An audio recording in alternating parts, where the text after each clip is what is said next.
The champagne glass shattered on marble. Silence fell across the ballroom like a heavy curtain. Mrs. Eleanor Whitmore had just slapped me across the face in front of 500 guests. Blood trickled from my split lip onto my cream-colored dress. She called my father a fraud, a nobody, a man who didn't deserve to breathe the same air as her family. But she didn't know three things: who I really was, what I had been planning for 6 months, and how this single moment of cruelty was about to cost her absolutely everything. I'm Sophia, and what I'm about to tell you sounds impossible, but every single word is true. One slap, one moment of violence, and a billionaire's empire burned to ashes in less than an hour. This isn't just a story about revenge. It's about justice that was 10 years in the making. Stay with me until the very end, because the final twist will leave you absolutely speechless. Hit that subscribe button right now because you won't want to miss what happens next. Let me take you back to where this really began, not the night of the gala, but 10 years earlier. I was 16 years old when my Uncle Peter killed himself. He didn't leave a note, but he didn't need to. Everyone knew why. Eleanor Whitmore had destroyed him systematically, deliberately, and without an ounce of mercy. Peter wasn't actually my uncle by blood. He was my father's best friend, his business partner, his brother in every way that mattered. They had built a small tech company together, developing revolutionary software that could have changed the industry. But Eleanor Whitmore wanted that technology. She offered to buy them out for a fraction of what it was worth, and when they refused, she declared war. She bribed patent officials to reject their applications while approving her own stolen versions. She paid off their investors to pull out at the last minute. She planted false stories in the media about Peter's mental instability and my father's incompetence. Within 18 months, their company was bankrupt. Peter lost everything: his home, his savings, his reputation. My father barely survived, taking a job as a junior engineer just to feed our family. I remember the day we found Peter. I remember my father's screams. I remember holding my mother as she sobbed. And I remember the rage that settled into my bones like concrete, cold, hard, and permanent. Eleanor Whitmore never faced consequences. She added their technology to her empire, made billions from it, and never looked back. She destroyed so many people over the years that she probably didn't even remember Peter's name. But we remembered. My father rebuilt himself over the next 10 years, brick by brick. He took that junior engineering position and worked 18-hour days. He saved every penny. He studied, learned, and developed new technology in secret, better than anything Eleanor had stolen. He built Hayes Technologies from nothing, and this time he did it smart. He stayed under the radar, avoided attention, and made sure Eleanor Whitmore never knew he was the same Gerald Hayes she'd destroyed a decade ago. And me? I studied engineering and business. I became the lead developer on my father's revolutionary AI system, technology that would make everything Eleanor owned look like ancient history. We built something beautiful, something powerful, and we waited for exactly the right moment to strike. That moment came 6 months ago when Whitmore Industries started showing cracks. Their outdated systems were bleeding money, their competitors were catching up, and they needed cutting-edge AI integration to survive. They needed us. When Eleanor's CFO reached out about a potential partnership, my father and I looked at each other across the dinner table and smiled. It was time. We crafted the plan carefully. Hayes Technologies would offer Whitmore Industries a $1 billion partnership deal that seemed too good to refuse. We'd dangle it in front of Eleanor like a lifeline. But the real goal wasn't the deal. It was to get Eleanor to show her true nature in the most public way possible. We needed witnesses. We needed evidence.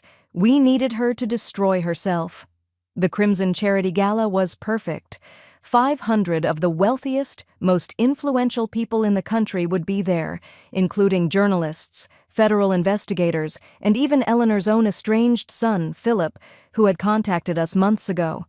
Philip hated his mother for what she'd become. He wanted out of the family, and he wanted to make things right. He'd been secretly providing us with recordings of Eleanor's crimes for years: bribery, fraud, industrial espionage. Everything we needed to bury her. My father was supposed to attend the gala, but we decided I should go instead. A young woman, inexperienced, nervous, easy to intimidate. That's what Eleanor would see. That's what would make her comfortable enough to reveal who she really was. My father would stay home, watching everything through a hidden camera I'd be wearing. The camera was built into my mother's pearl earring, so small, so innocent-looking that no one would ever suspect it. I chose my outfit carefully that night.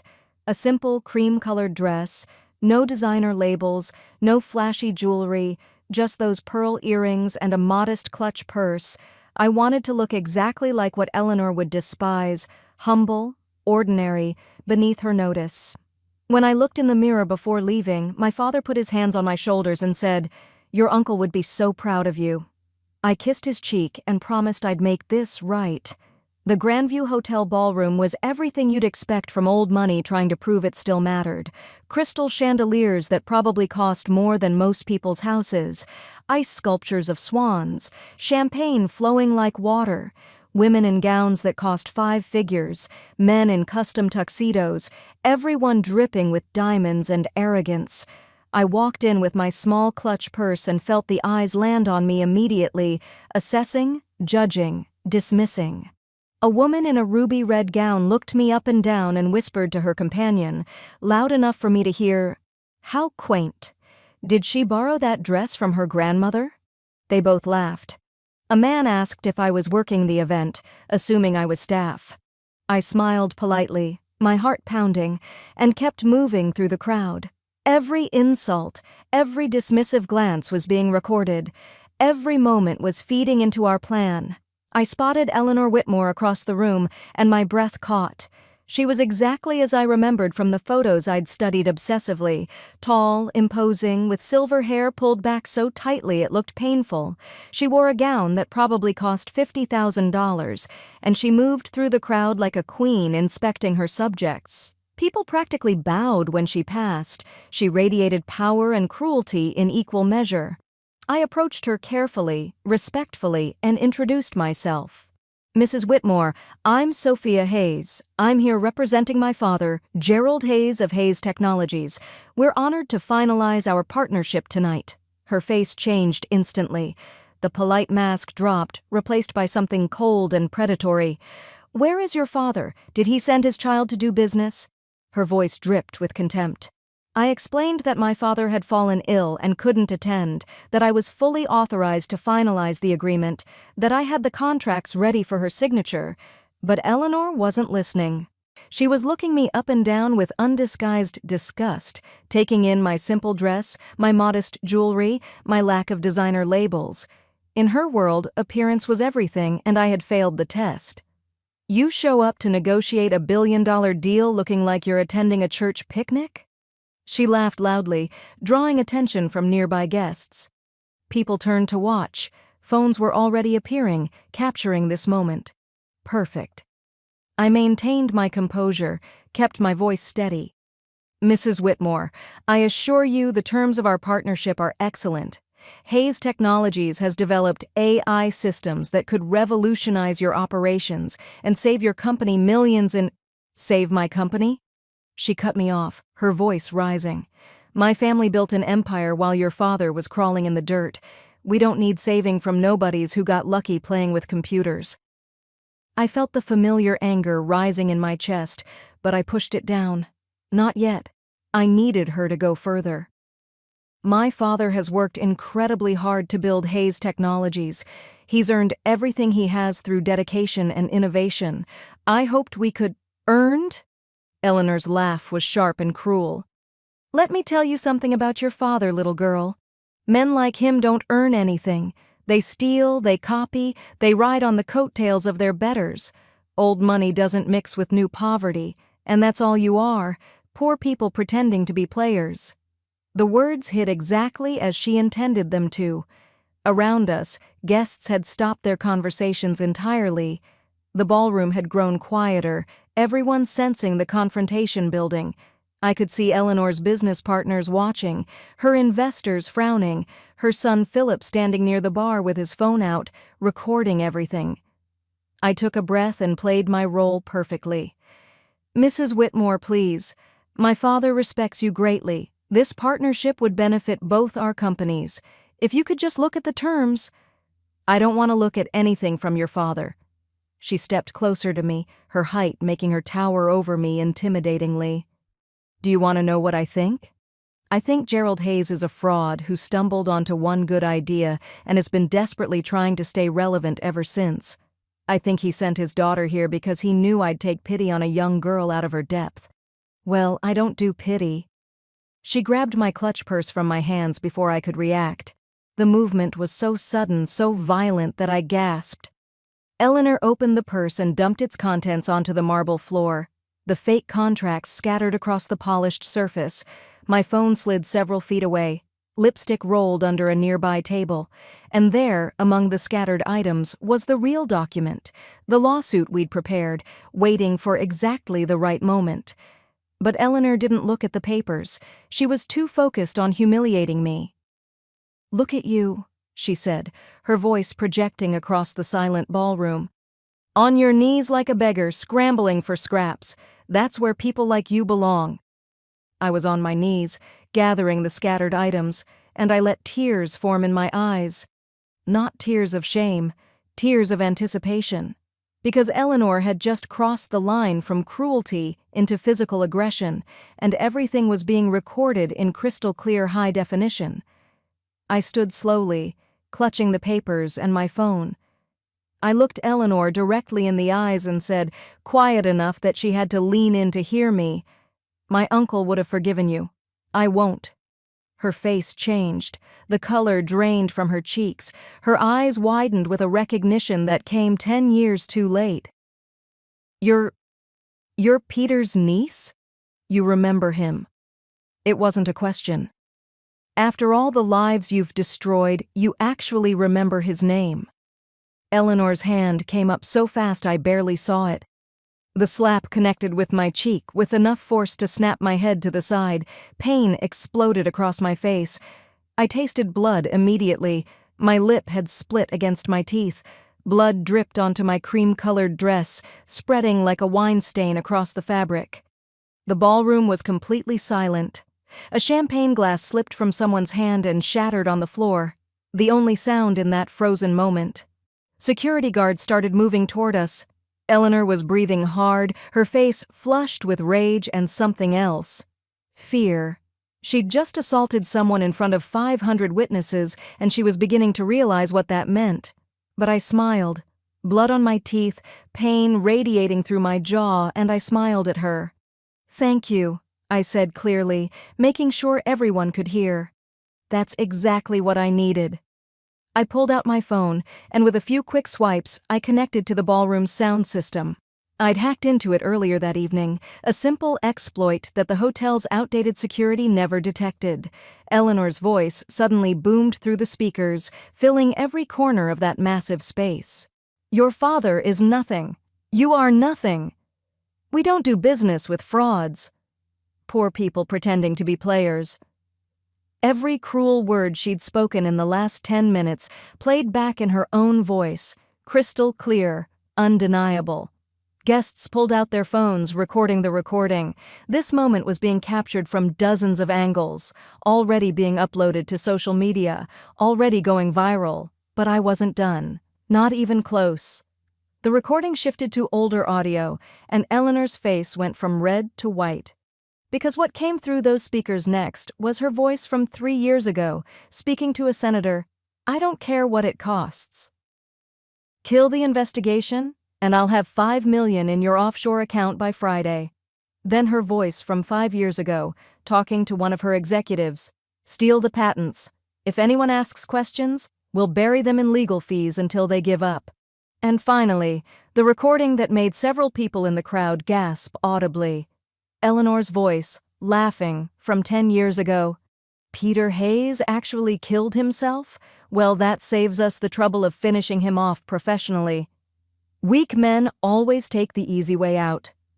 The ballroom erupted, not in shouts or screams, but in a collective intake of breath, a wave of shock and disgust that rippled through 500 people at once. Eleanor spun around, looking for an exit, looking for her security, looking for any way out of this nightmare. but people were blocking her path, phones out, recording everything, bearing witness to her complete destruction. That's when Philip Whitmore stepped forward. Eleanor's own son, the one she'd ignored and belittled his entire life, walked up to stand beside me. "Mother," he said loudly, clearly, "I gave Sophia those recordings, all of them, and tomorrow morning I'm testifying against you to the federal investigators." Eleanor looked at her son like she'd never seen him before. "Philip, you wouldn't—" "I already have," he said. "I've been working with the authorities for 6 months.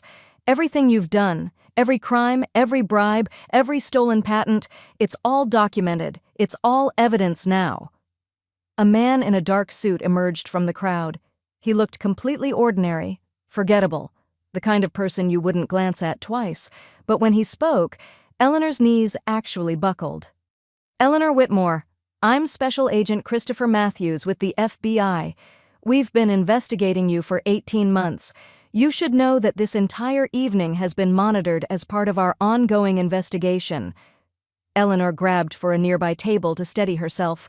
Her carefully applied makeup was starting to run as sweat beaded on her forehead. "This is entrapment. This is illegal. You can't—" "We can," Agent Matthews said calmly, "and we have enough evidence to prosecute you for fraud, bribery, industrial espionage, and several other federal crimes. You'll be hearing from us very soon." But I still had one more bomb to drop. I bent down and picked up the document that had fallen from my purse, the real document, the one that mattered. I held it up so Eleanor could see it clearly. "This isn't a partnership contract, Eleanor. It's a lawsuit. Hayes Technologies is suing Whitmore Industries for $2 billion in damages, patent theft, industrial espionage, wrongful death. We have 10 years of evidence, dozens of witnesses, and your own son's testimony. You didn't just slap me tonight. You slapped away the last chance you had to save your company." Eleanor lunged at me, hands reaching for my throat, and that's when her own security guards grabbed her. They held her back while she screamed, her carefully constructed facade of elegance and power completely shattered. She looked insane, hair coming loose from its tight arrangement, makeup smeared, eyes wild with panic and rage. I pulled up my phone again and showed her the screen. "See this? This isn't a private recording. Everything that's happened here tonight has been live-streamed to 50,000 people. They watched you slap me. They heard your confessions, and right now they're watching your company's stock price collapse in real time." I turned the phone so everyone could see. Whitmore Industries' stock had dropped 67% in 15 minutes. The numbers were still falling, ticking down like a countdown to doomsday. Around the ballroom, Eleanor's investors were getting emergency calls. 3 of them pushed through the crowd toward her, their faces furious. "Eleanor, the board just held an emergency vote," one of them said. "You're out. Effective immediately. Security will escort you from the building." Her CFO, a man who had worked for the Whitmore family for 20 years, wouldn't even look at her. "The company is finished, Eleanor. By Monday, we'll be filing for bankruptcy protection. You've destroyed everything your family built."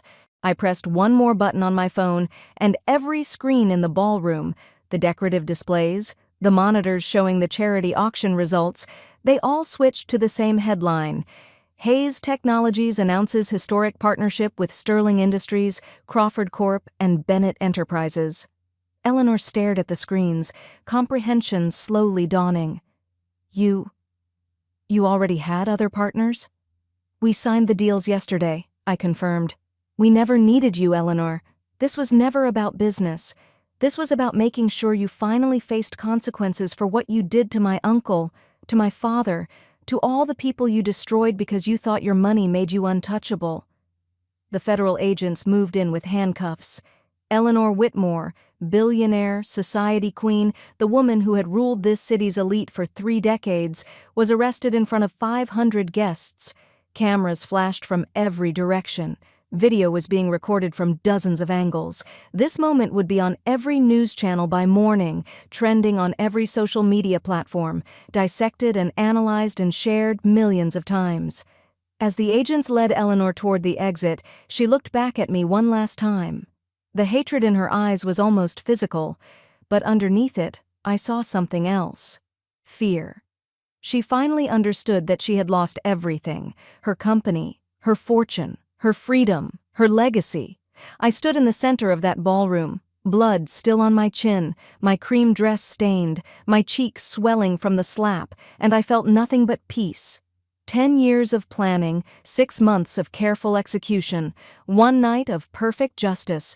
The crowd parted as I walked toward the exit, but this time it wasn't dismissal or contempt in their eyes, it was respect.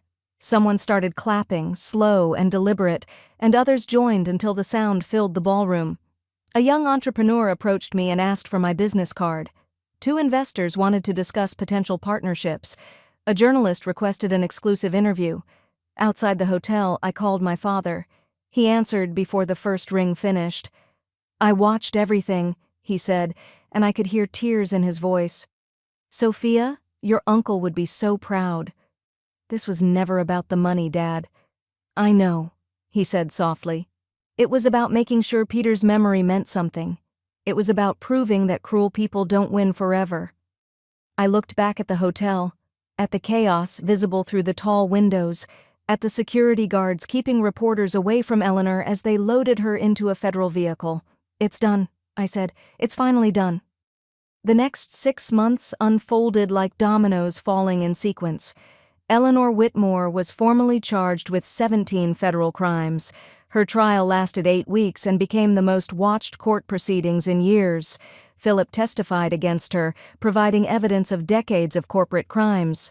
Other victims came forward, people Eleanor had destroyed over the years, people who had been too afraid to speak up when she had power. She was convicted on 14 of the 17 charges and sentenced to 15 years in federal prison. No bail, no house arrest, no special treatment for being wealthy. Just prison, the same as anyone else who had committed the same crimes. Whitmore Industries collapsed completely. The bankruptcy proceedings took months, with assets sold off to pay creditors and lawsuit settlements. The company that had stood for 80 years, that had been built by Eleanor's grandparents and carried through 3 generations, was dissolved and erased from existence. Hayes Technologies, meanwhile, exploded in value. Our partnerships with Sterling, Crawford, and Bennett made our AI technology the industry standard. Our stock price increased by 200% in the first month alone.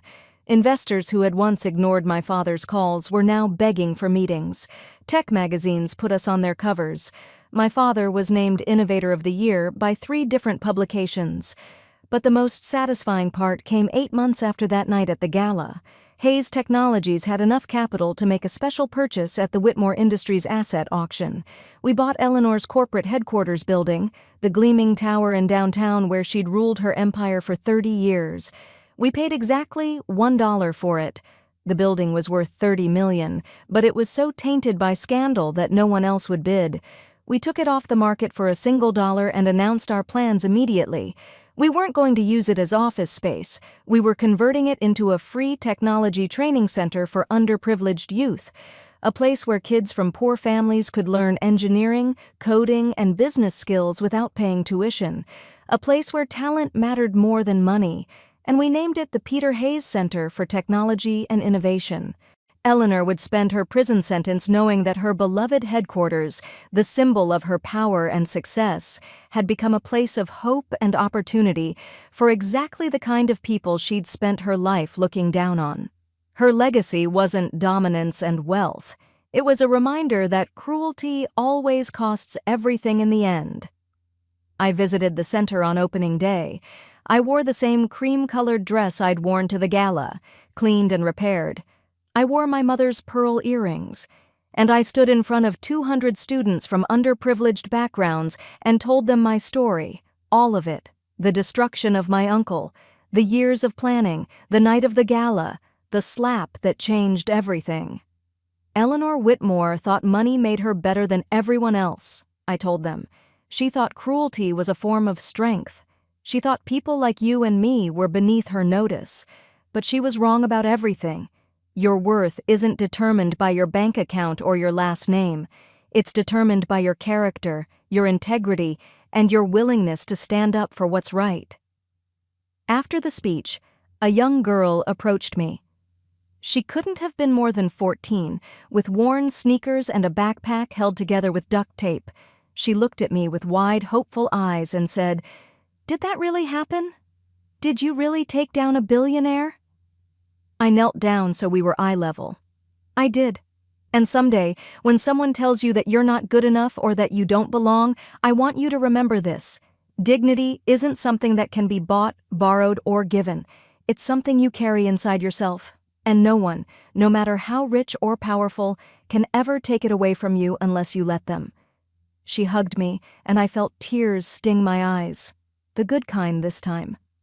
My father officially retired 6 months after the center opened. He'd accomplished what he set out to do. He'd rebuilt his life, honored his best friend's memory, and brought justice to a woman who had thought herself above consequences.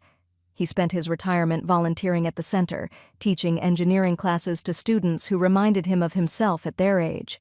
As for me, I became CEO of Hayes Technologies at 27 years old. Some people said I was too young, too inexperienced. Let them talk. I'd taken down a billionaire at 26. I could handle running a company. I keep that cream-colored dress in my office framed behind glass. Next to it, the pearl earrings that held the camera that recorded everything. And on my desk, a photo of my Uncle Peter, smiling from back when he still had hope and dreams and a future.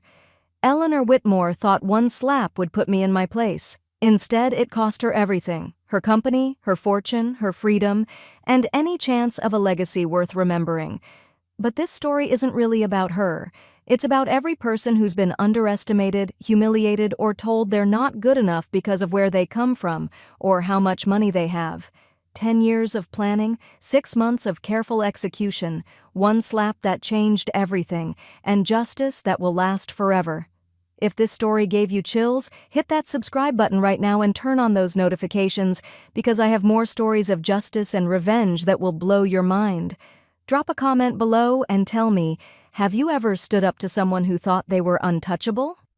I read every single comment, and I want to hear your stories. Remember this: cruel people always think they're invincible. They think their money, their power, or their position protects them from consequences. But eventually, always, they discover the truth. Dignity and integrity aren't for sale. Justice might be slow, but it's inevitable. And sometimes it arrives in a cream-colored dress with blood on the fabric and a smile that says, "I won." See you in the next story.